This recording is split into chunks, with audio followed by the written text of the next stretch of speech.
Okay, Dad, today is Friday, May 31st, and it was supposed to be Good News Friday, but of course there's too much there's too much happening in the world right I now. couldn't find any good news. Maybe there's some good news in that some of the bad news that we're going to talk about is maybe not as bad as it first seems. I Oh, think that's the okay. best we can do. Okay, well, speaking about so I think you're going to talk about sort of this escalation where we're seeing the United States green lighting saying it's okay to use our weapons to strike within Russia. You know, in our Right. last podcast, you were saying that we were walking that back, and I heard Blinken move it forward, and now it seems like it's flipped around again, and now are we? It looks like we are allowing um, Right. strikes within Russia. I just saw on the news an hour or two ago, Germany is also going to follow Washington's lead and allow the use of of their weaponry to strike within Russia. Um, so Right. are we But just slow again, marching? okay. Well, again, I think it sounds like more than it really is. That there's been less of a um, I wouldn't call it a 180. Yeah, a couple days ago, we're hearing from, certain spokespeople in the U.S. and in Europe that okay, no, this is not going to happen. And then, yeah, particularly Germany, and then again the U.S. And then there are reports that leaks to the press secretly a decision has been made that it looks like they're considering allowing these strikes with long range weapons into the US. And then it came out, yes, it's official, it's going to happen. And you think, oh my God, World War III. I found Hmm. myself thinking, here we are at the edge of the precipice again. Um, but more details came out today. And what the decision apparently that the administration made was to allow strikes in I call them counter strikes, strikes that are in response to the Kharkov incursion into the Kharkov region. Um, and just to, maybe strikes on military depots or artillery positions or, rocket launchers, whatever, that are just on the other side of the border from Ukraine and again in the Belgorod region. So it's not something that is extending to a large region of Russia. It's actually a very small portion of Russia proper, pre 2014 Russia. Um, and then they went on to say, and it does not apply to attackams. So what it really means is that the only real change from from what we've been seeing up to now is that now HIMARS rockets will can be fired into across the border into Belgorod. Well, isn't And this if still a big escalation? I mean, well, it's not clear. Okay, um, we've had actually, the Czech vampire system, which I think is really quite similar to the HIMARS. That has been doing a lot of the terrible damage in the city of Belgorod that they hit the marketplace, I believe, during the Christmas market and killed many civilians. Um, that's been going on. Now, the HIMARS, it could be an escalation because, okay, it's not completely clear what the situation is now, but I remember about a year ago, it was said that like every HIMARS strike was approved by the US. The coordinates had to be approved ahead of time. So, the US is involved in the targeting. And, that is, so again, it makes them a party to the strike, I would say. um, I don't know if that's still the case. At least there's uh, uh, I suppose you could say there is plausible deniability here. The U.S. could deny that they're probably providing approval for targets, or maybe they will, but within a certain area. Um, but it's also important to remember that we haven't been hearing about HIMARS strikes for a long time. I remember when they were first introduced in 2022, Scott Ritter himself called them a game changer. And in the first few weeks, there were a number of successes. I mean, from the Ukrainian perspective, they did hit some concentrations of Russian troops. They did hit some military depots. They hit and severely damaged some bridges. And then you stopped hearing about it. And why is that? It's because the Russians figured out with their very potent, electronic warfare systems, how to neutralize it, how to send it off course. And so now you just don't even hear about it. So it's really maybe a non-issue.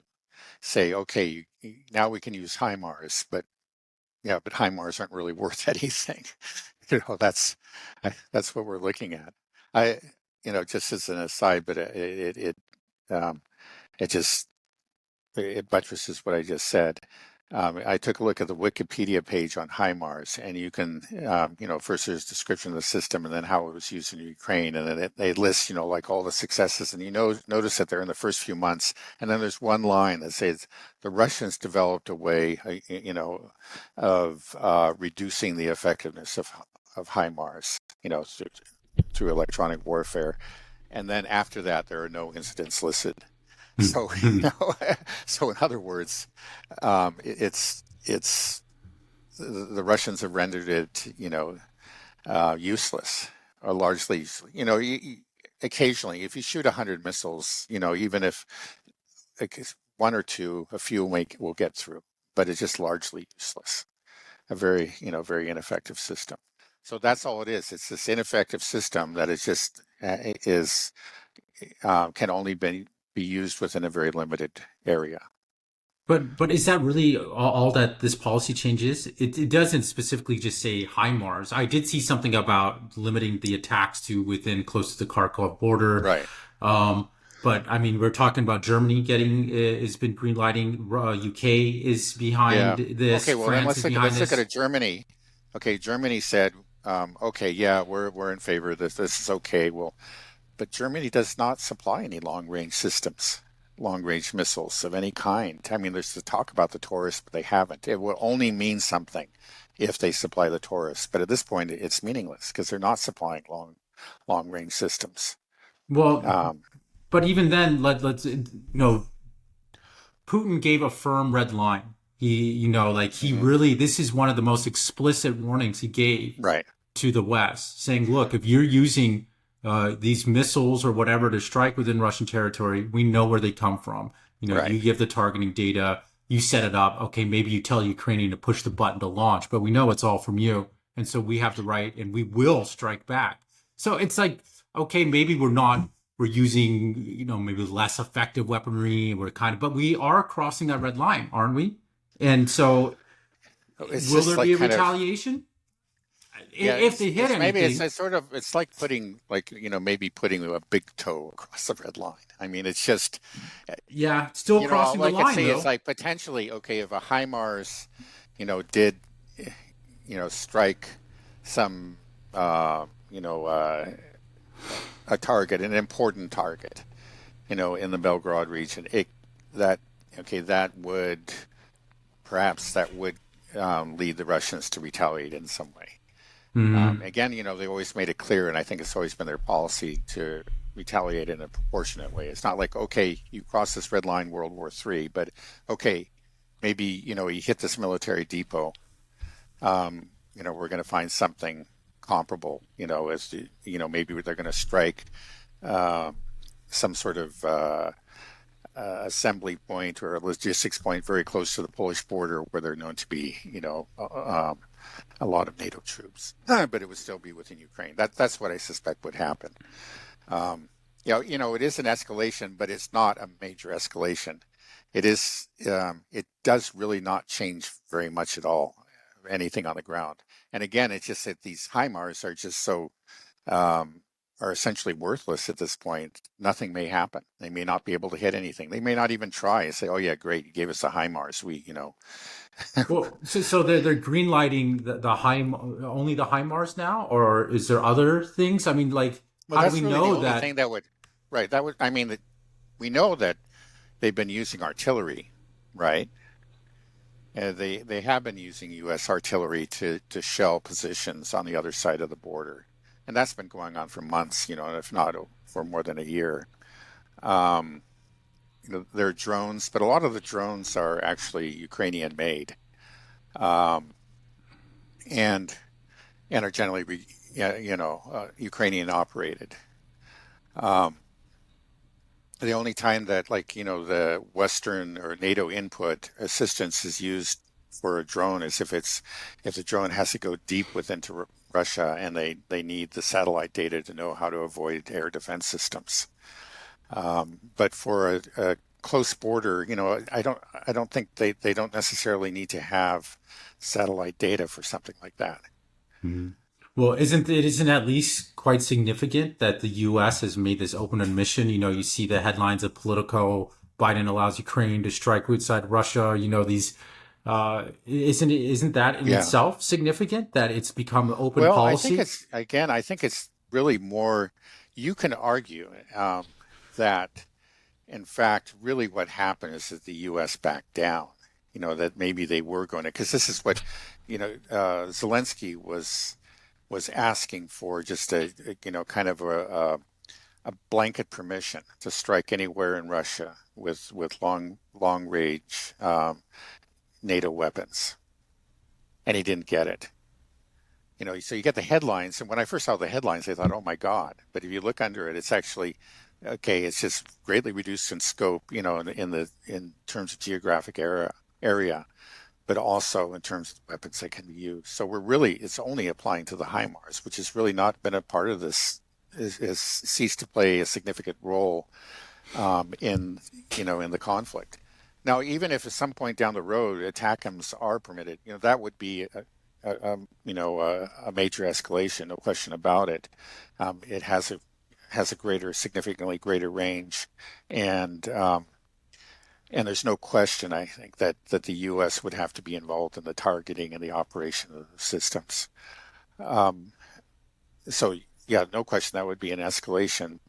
But even so, I mean, the ATACMS have been largely neutralized. Something like less than 10% of them are getting through. So yeah, Okay, there so is a you potential for some sort of accident, especially if we go to attack him. So the one that I think is which I would say is the thing to really worry about is the Taurus, because the Taurus has a much longer range than all the others. And unlike the ATACMS, which is a ballistic missile system, it's a cruise missile system, and it could potentially follow some kind of devious path around um, air defense systems to reach its target. Um, Now, if going at a straight line, which may just not be possible for it, but if they could fire it at a straight line, it could hit Moscow, or at least the outskirts of Moscow with the Taurus system. Um, so that would be that's the one. But the thing again, okay, Germany said, okay, we're reversing our policy, but in a way, they're not, because they're not supplying the Taurus, and that's really what that would be, the meaningful weapon system that would be affected by a policy change like that, and they're not supplying. So it's kind of it's all words, all smoke, and no fire. so you don't think this is an escalation or just a tiny escalation? It is It's an yeah, escalation, right? It it is. is an escalation. I mean, it also shows. I mean, because you get all these countries saying, kind of modifying their positions, and then others demanding that we have to do this, and then the U.S. taking kind of a baby step in that direction. It is, it does move us closer to the edge. But I would say that no, we're not teetering at the edge of the precipice right now. So you don't I think think, Russia? and I think in fact, the U.S. pulled back, and this is more for show. There's very little substance to this. I don't think this will make any difference in what's going on in Kharkov region right now. Hmm. So you don't think Russia will consider this crossing the red line? I don't think so. I mean, there's again, maybe there's a HIMARS rocket that'll just wreak significant damage somewhere, and then okay, then it becomes an open question. There really could Right. be then, and then we should Yeah. get worried again. Um, but yeah, I mean, it's something. It's a step forward. It's just sort of like again, getting a foot in the door, um, and but eventually, or I guess we can use that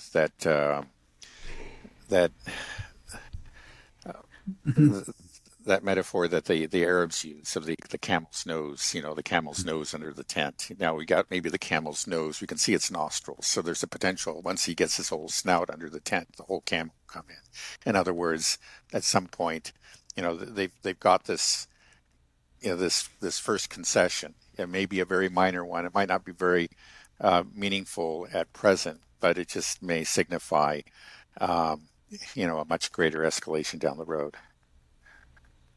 Okay, well, I hope you're right. I mean, you were right also about the Iranian retaliation. You know that when we saw that Israel supposedly did a strike back on Iran, it's like this is it. It's going to blow. You know, they crossed the red line. Iran said they'll retaliate immediately, but it was clear that Iran did not want a right regional war, and that the so-called attack on Iran was just kind of a show just to try to save face for Israel and Hmm. Iran to this is a nothing burger, and then things simmer down. So maybe it's something similar here. You're saying that it Yeah, I would think sounds so. good headlines, Yeah, but right. Russia I think also that's right. doesn't, right? Russia doesn't want to, doesn't want World War III, and it seems like Right. Russia is doesn't Right. escalate. They are proportional. So Right. if there is a major strike, let's like if a HIMARS does severe damage in the civilian population, civilian center, then maybe we'll see. Then there will Yeah. have to be a Then we proportional should be worried. response, Right. right? But Right.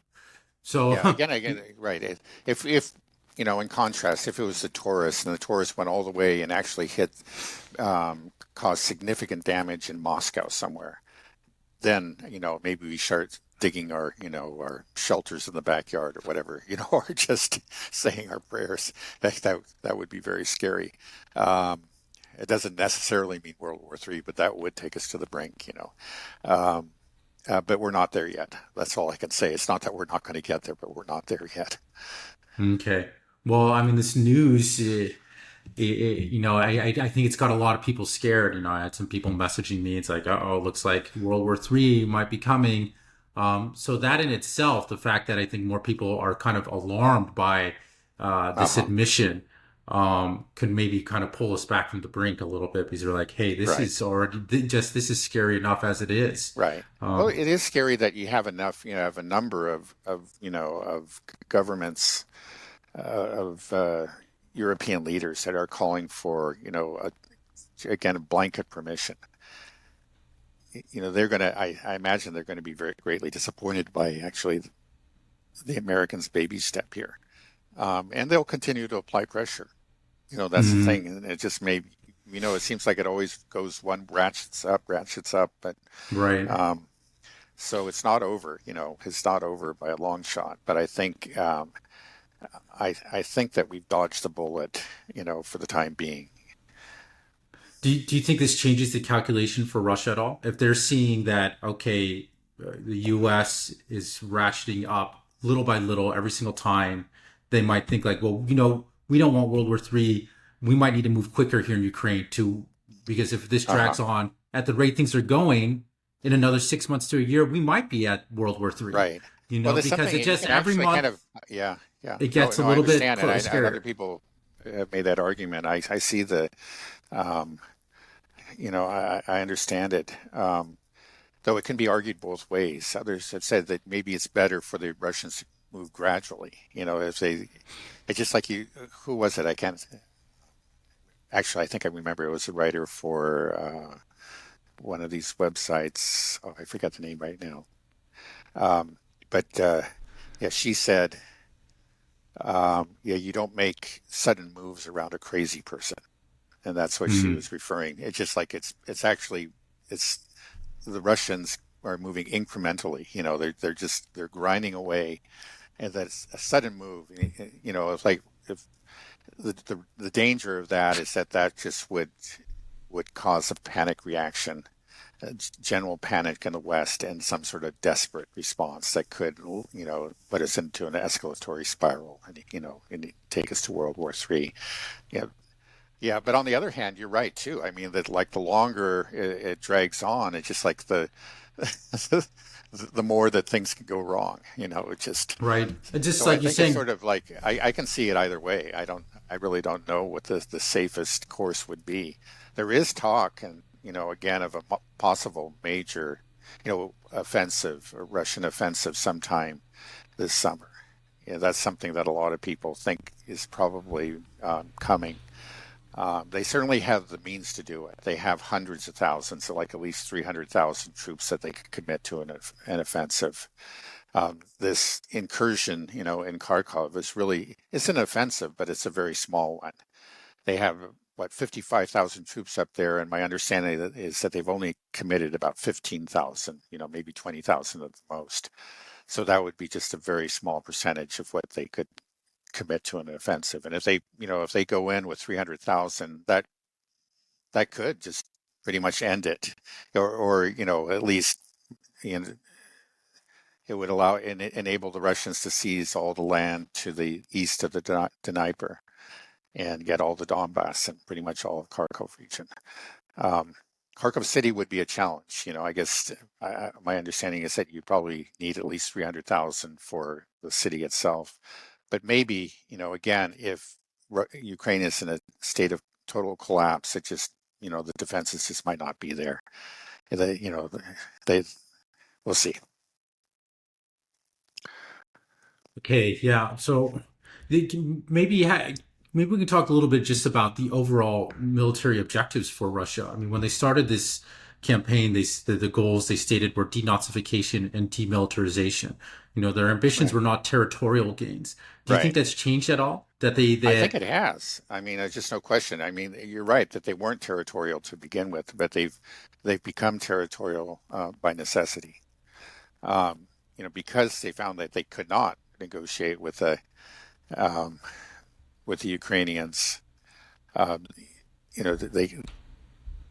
that for their own security, they need to create a large buffer zone, which I think would probably be at least to the east of the Dnieper River, but it could very well be more, probably Odessa too. I mean, one of the things that they did state, that one of the stated objectives at the beginning of the SMO was the protection of the Russian speaking population in Ukraine. Mm, And that would mean, they hope to do that through negotiation. In other words, um, institute certain, protections for them.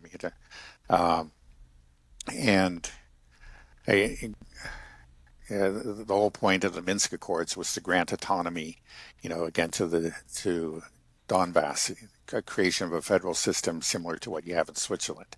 I mean, they would still be part of Ukraine, right?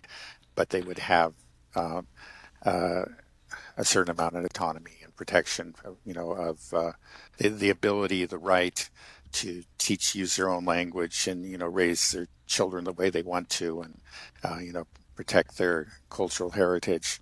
pretty But basic that's something stuff. that, yeah, really basic stuff. But that's something that Ukraine has denied them and has made clear. So now it becomes territorial. To protect these people, we have to seize that territory. So, and also, to protect ourselves, because we can't, they refuse to agree to neutrality. They insist on becoming members of NATO. Well, therefore we need to push them back farther and keep potential threat farther and away from Moscow, and um, just to name the most important city. Yeah, so just by necessity, it's become territorial for both of Mm. those reasons. And we don't know how much territory it will be, right? I mean, for me, No, actually, when you talk about denazification, demilitarization, it all comes down to the goal. Really, is just one thing, which is regime change. Once you have a new right, regime that is willing to accept neutrality, or at least being willing to make peace with the Russians, then everything else kind of goes out the window. That solves the right, denazification problem essentially. You right, can work out demilitarization and then you don't have to worry about territorial gains. But just the right, longer that the Zelensky regime and the NATO-backed regime, essentially the right, NATO aspirations exist, then it's fair to say that this war will continue, which will include right, increasing territorial gains, right? right. I think, Uh, like, if it stopped right now, if he did have, if Zelensky was ousted and somebody took power who was willing to negotiate with the Russians, it could stop with, I don't think at the current lines, but with the Donbass, Zaporozhye, and Luhansk, Kherson, Kherson, because those are Luhansk, the sorry? because Kherson, the Kherson region. Oh, okay. Well, Okay, Lugansk isn't we that haven't talked the about it. It really hasn't been in the news, but it was very important earlier. So right next to Mhm. Zaporozhye in southern Ukraine, Right? It's um, because those four regions are now officially, according to Russian law, part of Russia. They're Russian territory, and they're not going to give them up. They say we don't give up Russia. This is Russia. They haven't said that about Kharkov yet, or about Nikolaev or Odessa. Um, those are Russian-speaking areas. So again, if we had a leader who negotiated, I think he could stop with the four republics. They had the referenda, and the citizens of those republics, voted to join the Russian Federation. And I think that's a done deal. I don't think there's any way that the Russians are going to back off that. So that's going to be Russian. But if we had a reasonable government in Ukraine, they could negotiate a deal where they just go, okay, yeah, enough of the persecution of the Russians. They can speak their own language and so on. And Kharkov and Odessa could remain part of Ukraine. But if we continue, if we continue down the current path, I think the Russians are pretty much going to be forced to take Kharkov and Odessa.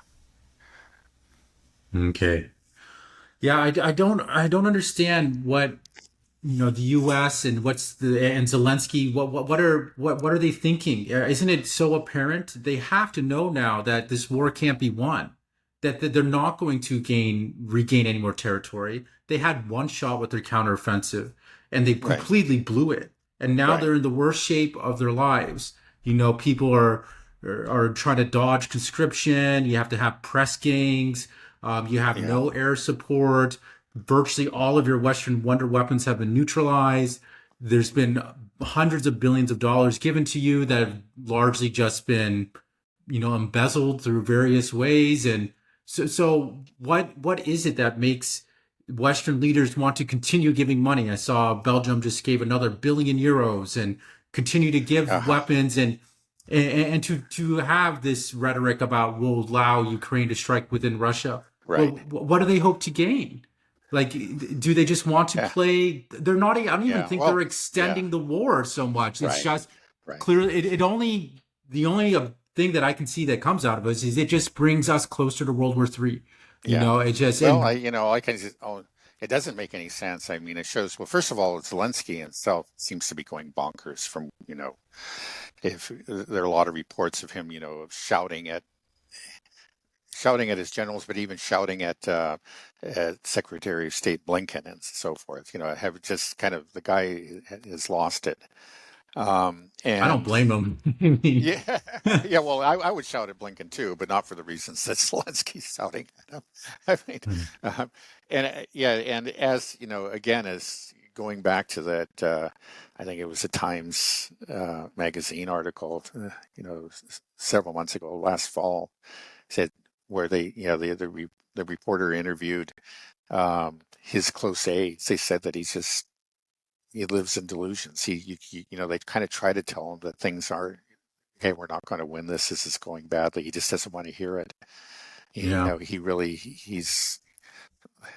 So that's just is it, the man is mad or borderline mad. But then in the West in general, you just seem to have a bunch of panic-stricken incompetence. I mean, these are people that just don't seem to understand economics.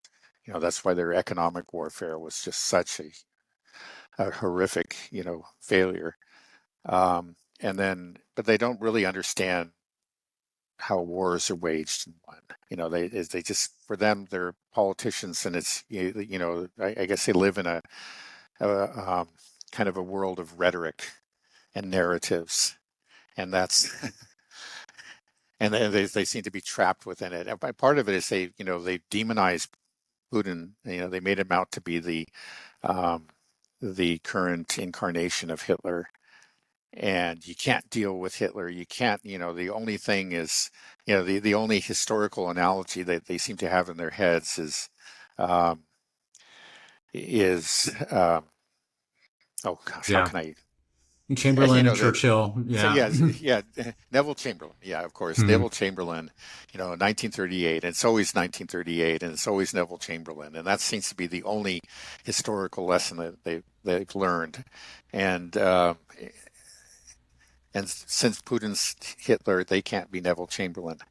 Um, But can't they just see what's happening around them? That the well, rest of the world is wanting to do business with Russia, and everywhere people are flying to Moscow to meet Putin, world leaders. right, right. And when Putin goes, they roll out the red carpet, as opposed to when Blinken shows up anywhere, they say just stay in Right. this, Super 8 motel Yeah. for a Well, couple no, days. you would think, they must be sort of becoming aware of this, at least at the edges of their consciousness. But it seems like they just, again, we've talked about this many times. It's just they can't let go of that hegemony. It's a sense that Yeah. we're the hegemons.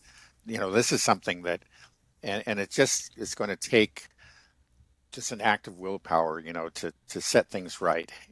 They just cannot let it go. Like they Well, at what point will Yeah, they it's they just wake irrational. up? It's kind of, in the end, I can't explain it. I don't think anybody can because it doesn't really have an explanation. You can point to certain things, but it's just because it's fundamentally irrational. Um, Well, did you think that? I mean, certain countries that have always been very close to the U.S., kind of fast the U.S. themselves are pushing back. Countries like mhm, Italy or Hungary. As more countries go this way and say like, "Hey, we don't want to cut off ties with China. We don't want to. We don't mhm. necessarily. We want to get our gas flowing back to from Russia back into Europe." Like that in itself is just so crazy. If we could talk about that for just a minute, the fact that we openly said we would destroy the Nord Stream pipeline, and then we Yeah, did it, and right. then all of Europe just went with it. Surely there has to be a lot of really pissed off people. Imagine if You would you're hope so. and any industry, just Right. anybody, just the fact that your gas Yeah. prices went up 3 or 4 times should piss people off. Think about when gas prices here go up 25%. People lose their Yeah. mind. So Right. what is it? What is it about the Europeans that make them so weak? Yeah. And do you I see don't them know. I mean, breaking? right. Yeah, no, I'm absolutely stunned by this. Again, if you had described to me the series, of events that led to the destruction of the Nord Stream pipeline ahead of time, predicted this would, it said, well, let's presented the scenario to me, and I would assume that, Europe would be up in arms and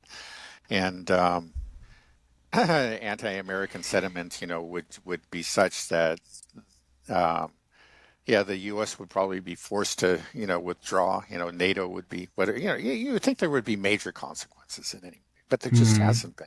So that just tells you that there's just something that's just wrong. Something's It, missing from Europe.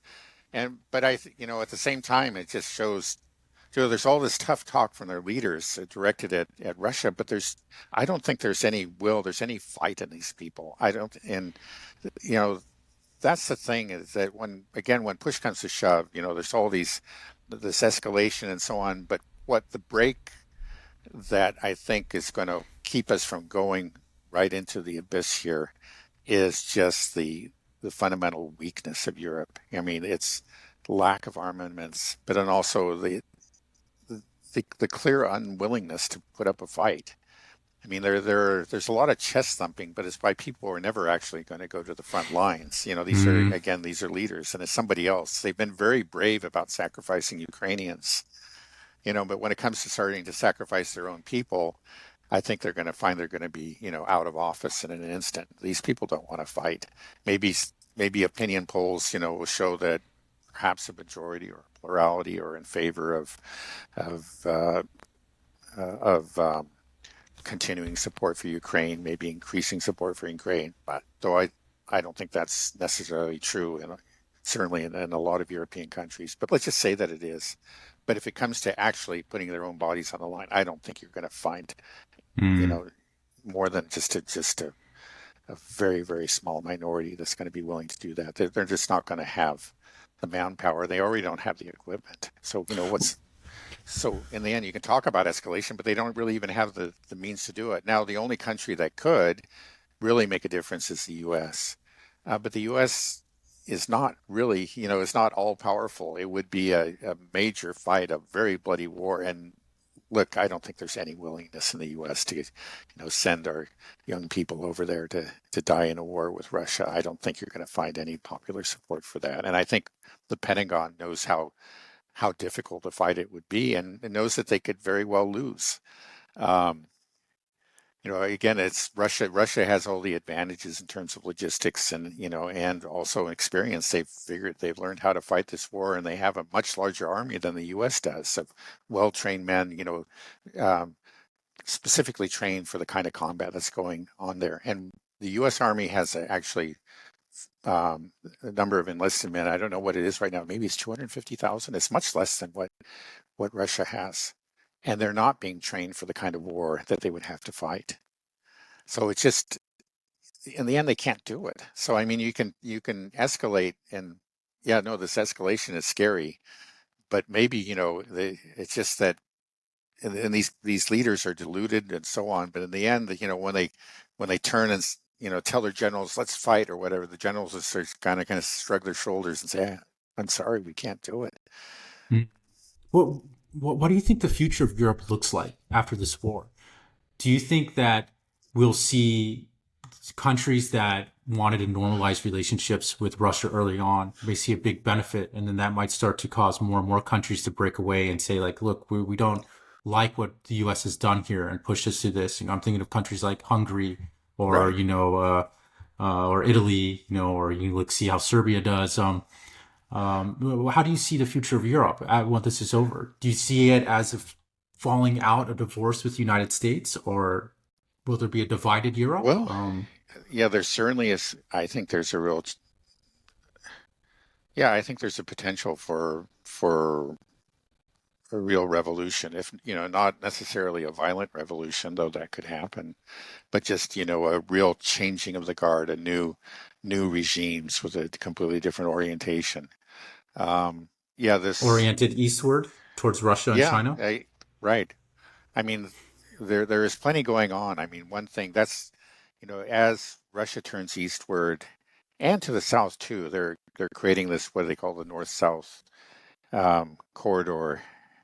It's a trade route that goes from Russia to Iran, um, and it's something India is encouraging too. It'll these new trade routes become established, and these new flows. These are going to be powerful economic forces that yeah, potentially, certainly could draw Europe towards this ongoing Eurasian integration that we see, economic integration. They may just, again, economic sense incentives are very powerful. Just as I see those countries that plug themselves into this new, this new um, Eurasian future, and they see how they prosper. I think, right, it's going to be inevitable that other countries within Europe are going to follow suit and maybe turn away from the U.S. That certainly could happen. Um, Yeah, the big but question who is, knows? It will kind of the depends on how it ends, and it's just. I guess there's also the chance, like if there really is war breaks out between Russia and NATO, it could, even if it ends badly for NATO, you can have these countries hunkered down, ruled by these, extreme Russophobes, and saying, in a kind of a fortress Europe, America, um, kind of like a going to this complete extreme, and that, reverse Cold War almost, right? They're behind their own yeah, little Iron right, right, Dome, right, and the right, rest of the world is moving on and developing while they're stuck trying to preserve a right, hegemon that doesn't exist anymore. You know, right. Yeah, a yeah. wounded hegemon that is actually is still trying to relive past glories, Hmm. and they're trying to relive those past glories with it. But it's it could be a very Yeah, sad state of affairs. this I could see it going both ways, and it may be that Europe splits, like you say. Maybe certain countries will, like Hungary, turn east, and then others will huddle closer to the U.S. hegemon. Mm. Yeah, the scary part is us being an American. It's like we are the head of the hegemon. So what Right. happens here? Can we change? Can we plug ourselves into the new world order, or in this new economic infrastructure being built by China and Iran and India and Russia? Right now, it seems almost impossible, but it would be great if we could. Right. Um, do you Yeah, see any of course political? they could. There's nothing that prevented, but we just don't have a political elite that will let that happen at this time. That's Right. that's the problem. Well, maybe we can use that to segue into kind of the U.S. political system right now, because we just had this news of Trump being convicted. What is that? How big of a deal is this? We talked about lawfare and really what kind of upheld the Western system, including reasons why people want to put financial capital into the Western system is we are a rule of laws. Do you feel like this Right. conviction now is just further Yeah. breaks it down, or do you think Trump will go to prison? How does this factor into just the whole Yeah. geopolitical scene and domestically here for the election? Right. I think it's unlikely that he'll go to prison. I think it'll be appealed, and it probably, the conviction will be overturned on appeal. I think that's probably what's going to happen.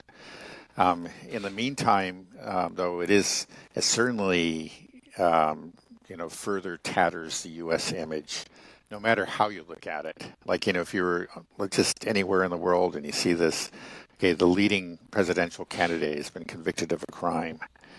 Um, Either, you have a criminal who's potentially going to become the next president of the United States, or you have, which I think is what in fact is going on, um, yeah, a political system, a legal system rather, a judicial system that has been subverted to to achieve political ends.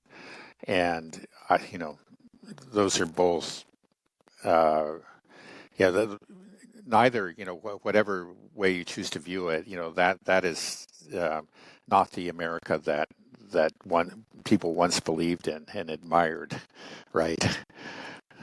Yeah. Do you think America could break apart next year after this election? Next year. Well, I don't think so, but I mean, the history again is full of surprises.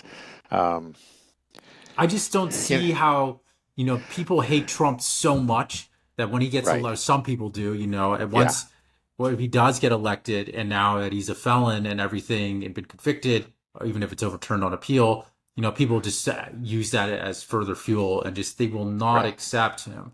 Yeah. I just Yeah. No, see, no, it's true. I mean, there's already, talk about some, contingency plans of, what we're going to do if in fact he gets elected, because there's a good part of, of the American establishment, of the political elite that have convinced themselves that he is a threat to democracy. I mean, I see that all the time. hmm, I actually follow Hillary Clinton on Twitter, and that's something that she's obsessed with.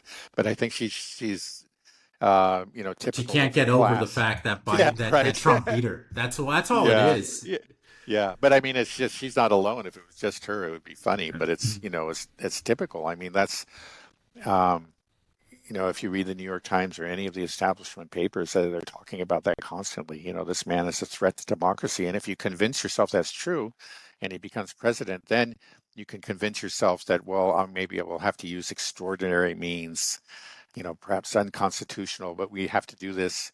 We have to be undemocratic in order to save democracy. We have to be unconstitutional in order to save the Constitution. Then once we get rid of this threat, then we can go back to normal, save, restore the country that we once loved.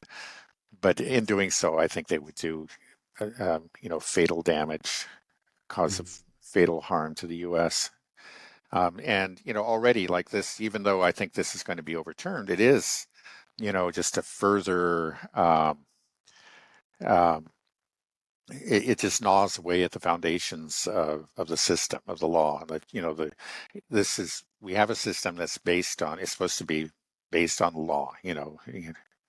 It's and and and that's what really gives the government its legitimacy. You say, okay, well, I maybe that wasn't the guy I wanted to win, but okay, but we have our procedures, we have our laws. These are the rules of the game. Okay, we played fair and square. He lost. Okay, we'll have another chance in 4 years, right?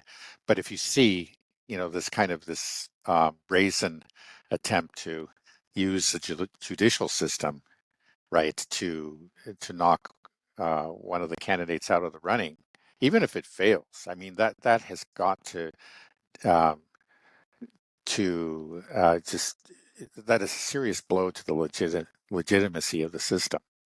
A lot of people are looking at it and it's starting to, well, they had faith in the judicial system. When people begin to lose faith in it, then the whole um, the, the legitimacy of the entire system, is put in doubt. And I think that's we're headed. We're going down that path. We've already gone pretty far down it, and it's we continue to go that way. We're heading towards, yeah, what we would have considered as, kind of third world politics 20 years ago. We thought there always seemed to be just sort of a yawning gulf between the U.S. and, what happened in a banana republic, but we're increasingly becoming something like a banana republic ourselves. And this is the most recent example of it, another episode in the life of a banana republic, or at least of a republic that's headed that way. Who do you think will be more dangerous for the world, Trump or Biden? I I really don't know. They're both pretty bad, I think, right? yeah, they're pretty bad. I think that Trump has a better grip on reality. I mean, he's very erratic, um, but I actually and he said some horrible things recently. I mean, of course, he flip flopped um, on the aid package to Ukraine, the $61 billion to Ukraine, and um, he is every bit as much of a Zionist, if not more, than Joe Biden is. Um, and then recently, I guess it was in some appeal to donors. He said that if it was him in charge, at the time of the Ukraine invasion, he would have bombed Moscow. And that if the Chinese attempted to do anything in Taiwan, he would bomb Beijing. I mean, that's just crazy. That's just crazy talk. Even Biden hasn't said that. Now, somehow I think that that's just talk. I mean, that should disqualify him just talking that way. But, what's the alternative right now? It's Biden. Um, I still think that he has he knows he has maybe his fingers on the pulse of popular opinion, and he understands that it would be very unpopular to go into a war. I just don't know if Biden really even understands that. I'm sure some of his advisors do, and they tell him that, and they're able to kind of keep him, on they establish some guardrails for him, and he hasn't gone over them yet. But again, he is the president. He could just the guy has such a limited grasp on reality. He really could do anything, and he just might go over the heads of some of his advisors. And they're always like a few crazies in the room, and he just might join forces with them and do something. Yeah, it's scary to think that we got such a senile person that's in charge of our nukes. That he could just just launch them. I know. I just get this feeling that no matter who wins this election, that it's going to be the end of America, either Biden or Trump. I just don't see the U.S. surviving another 4 years of either of these people. They're just our debt is too crazy. Our political system's way too polarized. We have the breakdown of law with the lawfare. It just and then we got these conflicts. We got the war drums beating.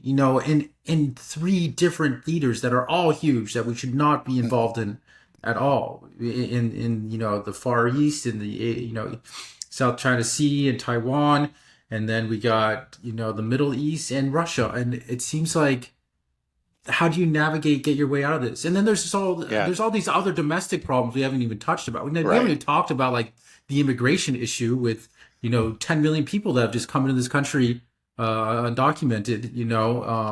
And there's talks about us engaging all these conflicts. We have a lot of enemies around the world. There's talks about people saying like, oh, there could be a potential terrorist attack here in the U.S. And I don't know, maybe there could be. I don't know we don't know who's coming in here, but I mean, if you're from the Middle East and you see what's happening in Gaza, you think there'll probably be some people that are pretty pissed off at the U.S. military industrial Yeah. complex that might want to do some real damage because maybe they lost, their brothers and sisters in a strike that with U.S. bombs. I don't know. Yeah, it's certainly a possibility.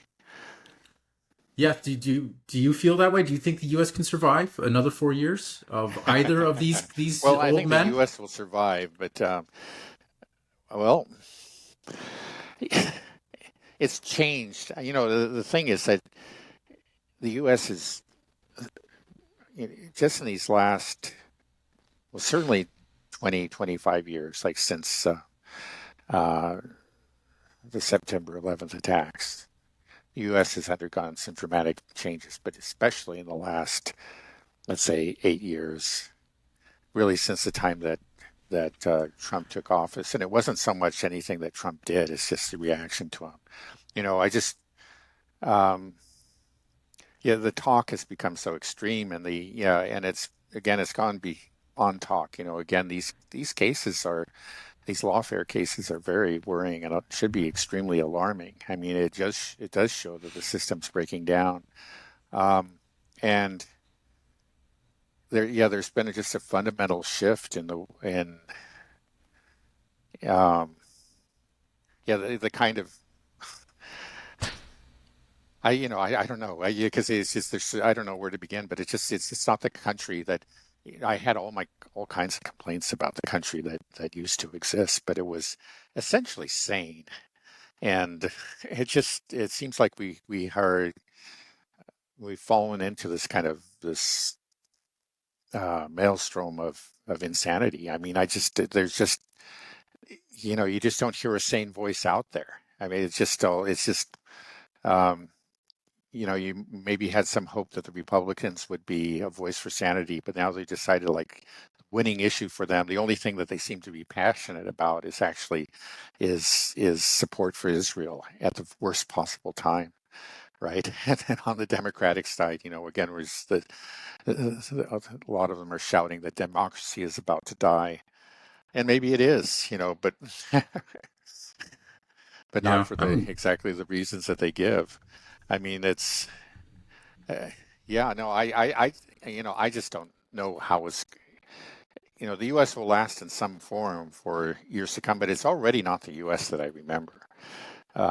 And um, I yeah, don't know. It's kind of like I think about it. Like the Roman Republic fell. And of course the empire was established. We began to have the Caesars, the emperors, but the the fiction of the republic was actually maintained for a long time.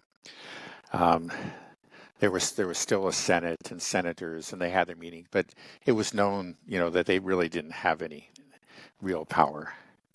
And that went on for centuries until there was an emperor, I can't remember which one it was, who just simply just did away with the pretense. But I feel like there was this, like we're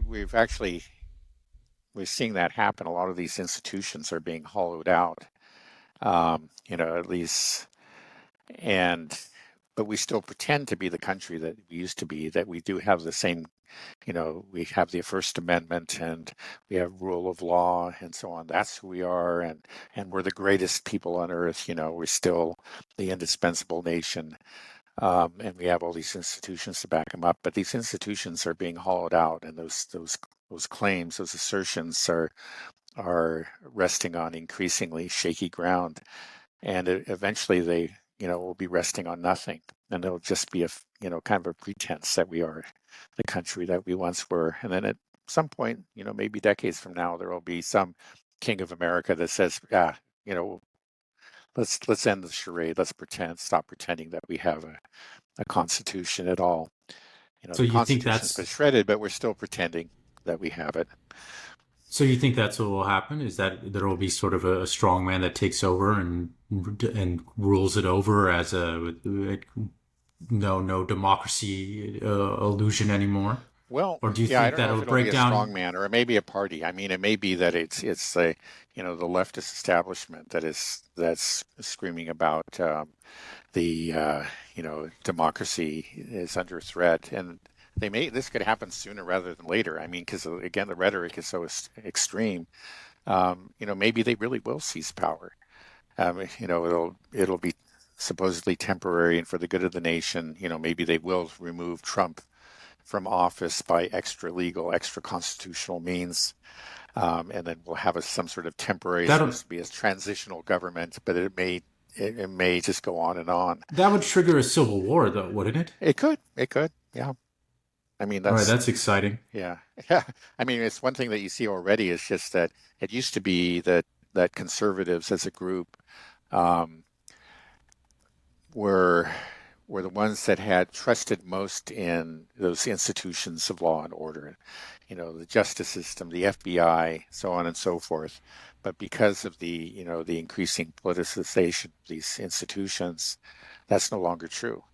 And so these institutions are losing legitimacy in their eyes, and that's that could be a signal of the end. When you don't have that uh, the uh, the conservative heartland supporting these institutions. That's one thing that actually liberals kind of relied on for. And you don't even have the soldiers. Again, it was those Southern boys that were signed up for these wars. Maybe they didn't understand what they were getting into, but then they didn't know that they were serving some sort of globalist agenda. But they were patriots. But now, like you hear that again and again. These families that had military service. Um, where the fathers served in the military going back generations. The father today is saying, okay, yeah, I did it. My father did it, my grandfather, but I think you should do something else. Hmm. Um, and I think that's actually very significant. It is a sign of a growing divide and of a crisis of legitimacy. And who knows where it's going to lead, but it could potentially lead to civil war. Okay, give me your odds of civil war breaking out in the next 2 years. Next 2 years, uh, I would say well, I don't say it's infinitesimal, but I'll say 1 in 10. One The into next okay, 10 ten years, percent, ten yeah, percent. right. I That's mean, pretty. right, That's right. Yeah, so. no, no. Like any So, time before, like if you asked me 10 years ago, you'd just say, like a tenth of a percent or something, because who knows? But do I need to yeah, buy ammunition and buy guns? I'm giving you no advice on that. I'm sorry. Well, I mean, if a civil war breaks out, I mean, what would okay? What would it even a civil war mean? I don't imagine Yeah, that it's not going to be like it was in 1861, when right. boys are starting to march down all from Yeah. New York down to I don't know. Tennessee. Yeah, I have no idea. I have no idea. I don't think anybody can. Can you have a non-violent civil war? I mean, maybe a few kind Well, of you could have Proud Boys, secession. Antifa, yeah, Well, yeah, I mean, secession, Federalists. you could have secessions that are that take place or carried out successfully with no violence or minimal violence. It could happen. Let's hope that that's the way it goes. It really could happen. They're just But um, do you well okay, so that 10% chance of civil war. What do you think your chance of just like overall breakdown of the United States within the next couple of years after this election? Like, do you think that like they try to throw Trump out of power even though he wins the election because he's a threat to democracy or whatever? right. Like a complete breakdown of the United States. Do you think how likely that is in the next couple of years? Next couple years, 2 years, we would keep the in same. 3 years, I would say, I don't know. I think it was a few percent. I mean, that's actually still very high, like 5% or something like. Well, you get ten I have no percent for idea. Civil War, so What did I did that for the next you two said, years? yeah, Or I was said that? one, or Oh, you said one out of ten. I said for the next two yeah, years, really? so Okay, for two that's why years. I was like, I Yeah, gotta buy yeah, some yeah. guns. Like that's not a lot of Okay, I time. guess maybe. Okay, well, I, I don't know. I don't Okay, know. I I would know just it's say, right. I can't give it. I mean, it's just not. Where before it was such a small percentage that you could very safely ignore it. It's gotten to the point where, yeah, it's unlikely, I would certainly say it's unlikely in the next few years, but it's just not, it's not a vanishingly small percentage. It's something that could happen, and that Mm, yeah, it's probably worth thinking about, or at least kind of keeping your eyes on the situation. I don't see it happening anytime soon, but there are always these things can take you by surprise. There can be, a series of incidents that just turns everything upside down. And it could happen. Assassinations or whatever, or a real insurrection. We didn't have one January 6th, but that was a goofball riot basically. But we could have a real insurrection at some point. It could happen. okay. Yeah, we'll see. Yeah, I'm usually the type of guy that is expecting the worst. I can kind of get fixated on these things, and Yeah. you seem to be much more rational. Your I, predictions on the Iran retaliation, everything you yeah. called all those. So Right. if you're Again, good it's once like right. It's a very dangerous situation. It's the most dangerous situation I've seen in my lifetime. I mean that. Um, dangerous on but so many levels, right. That's we right. were. And where whatever happens, I think it's just like when we get through to the other side. Let's say just talking about the Ukraine war, the world's going to look fundamentally different, and I don't think it's going to be good for the U.S. and Western Europe. Now, it doesn't mean that it's going to be total chaos or collapse or civil war. We might avoid all those things, but it's we're going to be fundamentally weakened, um, and again, and there is going to be there are going to be changes. Again, I think to our political systems, and they're not going to be good. It just seems like there's nothing's heading in the right direction. There's just the people that rule us are seem to be some combination of of delusional and evil. Um, they'll pursue their own interests, and they probably won't pursue them very well. Um, and the results are going to be. I don't pretend to know exactly what it's going to look like, but it's just going to be bad.